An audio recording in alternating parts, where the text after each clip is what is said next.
Guys చాలా మంది మనకి జనరల్గా డేటా సైన్స్ కోర్స్ తీసుకోవాలంటే ఏమడుగుతారంటే ఇప్పుడు నా బ్యాక్గ్రౌండ్ ఇది నేను నేర్చుకోవచ్చా, నా బ్యాక్గ్రౌండ్ ఇది నేను నేర్చుకోవచ్చా అంటారు. జనరల్గా ఏంటంటే నేను వాళ్ళ కౌన్సిలింగ్ ఇచ్చి వాళ్ళకి ఏది సూట్ అవుతుంది ఏంటి అనేది జనరల్గా చెప్పడం జరుగుతుంది.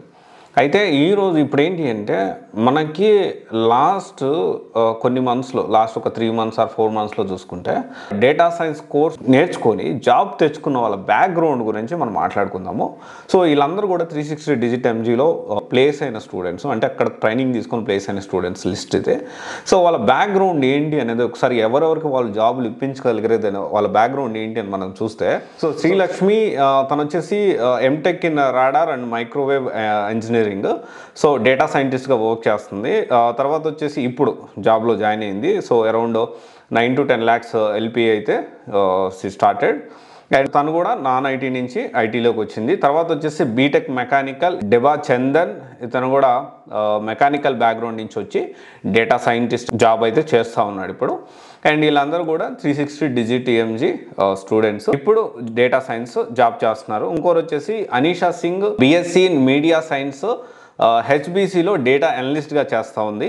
అండ్ శ్రీకాంత్ వచ్చేసి ఎంఎస్ బయోటెక్నాలజీ అతని బ్యాక్గ్రౌండ్ అయితే ఇప్పుడు డేటా సైంటిస్ట్గా చేస్తూ ఉన్నాడు. అండ్ దాని తర్వాత వచ్చేసి Sambit Kumar, so electrical engineering నుంచి వచ్చారు. అండ్ ఐటీసీ ఇన్ఫోటెక్లో డేటా సైన్స్ ఐటీ కన్సల్టెంట్గా డేటా సైన్స్ కోర్స్ నేర్చుకొని జాబ్ అయితే చేస్తూ ఉన్నాడు. తర్వాత వచ్చేసి జీవా, అండ్ జీవాన్ మనం ఇంటర్వ్యూ కూడా తీసుకున్నాము, ఈవైలో చేస్తూ ఉన్నాడు, senior consultant and data analytics and అంతకుముందు డేటా సైంటిస్ట్గా కూడా చేశాడు. అండ్ తర్వాత వచ్చేసి Shiv Kumar Pavan BTech CSC. And చూడండి లాస్ట్ ఇప్పుడు నేను ఒక 6-7 members మనం లిస్ట్ చదివితే ఒక్క పర్సన్ మాత్రమే ఐటీ రిలేటెడ్ ఉన్నాడు, ఐటీ బ్యాక్గ్రౌండ్ ఉంది. మిగతా అందరూ కూడా మెకానికల్, బయోటెక్, తర్వాత బీఎస్సీ ఇలా రకరకాలుగా ఉంది. ఇంకా మనం చూసుకుంటే మెకానికల్ వాళ్ళు 13 LPA అనుభవ్ కుమార్ సింగ్ అని బీఏగా జాయిన్ అయ్యాడు, సో అమెజాన్లో చేస్తున్నాడు. అండ్ తర్వాత BA person Vinay Kumar B అని బీఏ బ్యాక్గ్రౌండ్ నుంచి, క్వాలిఫికేషన్ బ్యాక్గ్రౌండ్ నుంచి వచ్చాడు, జన్ ఏఐ సైంటిస్ట్గా చేస్తున్నాడు ఇన్ టీఆర్సీ కంపెనీలో. అండ్ తర్వాత వచ్చేసి బిశ్వజిత్ పెట్రో వచ్చేసి బిజినెస్ ఇంటెలిజెన్స్ డిపార్ట్మెంట్లో పనిచేస్తున్నాడు, ఏఎఫ్పిఎల్. తర్వాత వచ్చేసి Vaishali BCA background, okay BCA background associate data సైంటిస్ట్గా పనిచేస్తుంది ఐటీసీ ఇన్ఫోటెక్లో. అండ్ తర్వాత వచ్చేసి అభిషేక్ అని బిఎస్సి, అండ్ తర్వాత వచ్చేసి మళ్ళీ త్రిబులి ఆకాష్ కుల్కర్ని, ఇలా మల్టిపుల్ కంపెనీస్లో, ఎంఎన్సీ కంపెనీస్లో కొంతమంది డేటా సైంటిస్ట్గా, కొంతమంది డేటా అనలిస్ట్గా, ఇంకొంతమంది మేనేజర్గా, కొంతమంది బిజినెస్ ఇంటెలిజెన్స్ డిపార్ట్మెంట్ ఎక్స్పర్ట్గా, అండ్ రకరకాలుగా జెన్ ఏఐ సైంటిస్ట్గా, సో అది కూడా బీఏ బ్యాక్గ్రౌండ్ ఉన్న అతను. సో ఇక్కడ మ్యాటర్ ఏంటి అంటే మనం ఎక్కడ నేర్చుకుంటున్నాం అనేది ఫస్ట్ ఇంపార్టెంటో, అండ్ తర్వాత ఎక్కడ నేర్చుకుంటున్నాం అనేది ఎంత ఇంపార్టెంటో, స్కిల్స్ మనం ఏ స్కిల్స్ నేర్చుకుంటున్నాం అనేది కూడా చాలా ఇంపార్టెంట్. ఓకే స్కిల్స్ మనం కరెక్ట్గా సెలెక్ట్ చేసుకోవాలి, వీళ్ళ బ్యాక్గ్రౌండ్తో సంబంధం లేదు.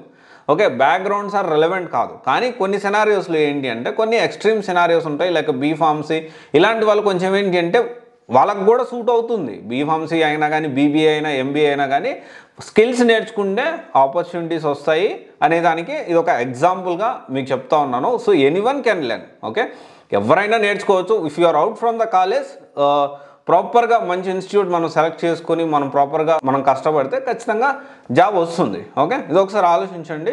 అండ్ బిఫోర్ జాయినింగ్ మీరు ఒకసారి మీకు సూట్ అవుతుందా లేదా డిస్కస్ చేయండి, వాళ్ళ దగ్గర కౌన్సిలర్స్ ఉంటారు, మాట్లాడండి. దెర్ ఈజ్ నో నీ అంటే మనతోనే మాట్లాడాలి, మన దగ్గర కౌన్సిలింగ్ అని కాదు, కానీ జనరలైజ్ చేసి మీరు ఎక్స్పర్ట్స్తో కూడా మీరు మాట్లాడి డెసిషన్ తీసుకోండి. ఓకే వాళ్ళు చెప్పారు వీళ్ళు చెప్పారు, వాళ్ళు చెప్పిన తర్వాత మీ సొంతంగా కొన్ని ఇన్పుట్స్, ఓకే ఇది నేను నేర్చుకోవచ్చా, నేర్చుకుంటే నెక్స్ట్ 5 years ఎక్కడ ఉంటాను, ఇవన్నీ మనం డెసిషన్ తీసుకోవాలి. Okay thank you.